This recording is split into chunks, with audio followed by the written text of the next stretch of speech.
warahmatullahi taala wabarakatuh dan salam sejahtera. So hari ini kita akan masuk topik baru, yaitu bentuk muka bumi, geografi tingkatan 1 ya, bab 6. Oke, kita terus saja. Bentuk muka bumi yaitu ada 4. Pertama, tanah tinggi, tanah pama, kemudian kita ada pinggir laut, seterusnya saliran.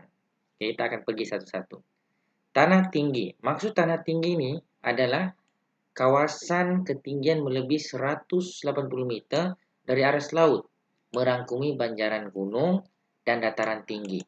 Oke, so itu kita akan contohnya Cameron Highland di Pahang. Oke, kalau di Sabah kita ada Kundasang, ya, Ranau lah, juga merupakan dataran-dataran tinggi yang merupakan kawasan tanah tinggi lah, dan beberapa lagi kalau kita lihat di Malaysia ini.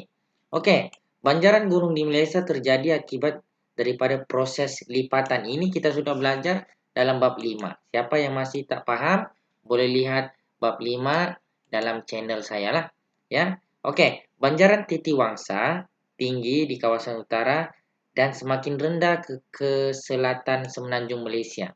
Maksudnya permulaan dia itu semakin tinggi, akhirnya akan menjadi lebih rendah. Oke.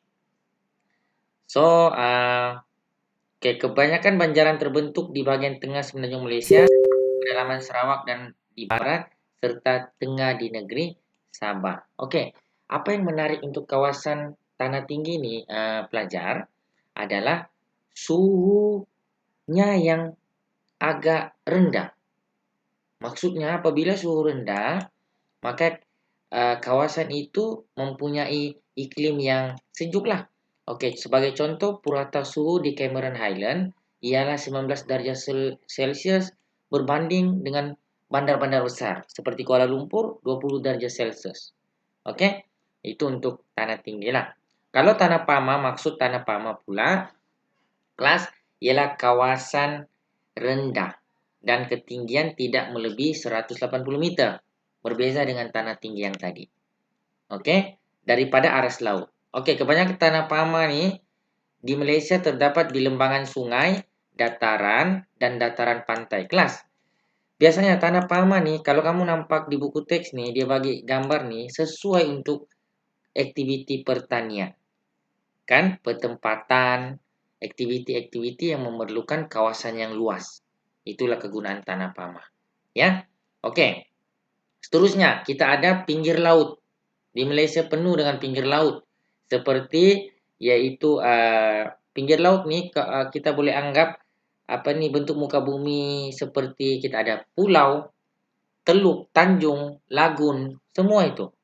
Ya, dan semua bentuk muka bumi pinggir laut nih kita akan belajar pada bab akan datang, yaitu bab 7, saliran. Ya, oke. So, saya tidak akan bincang terlalu inilah untuk ini.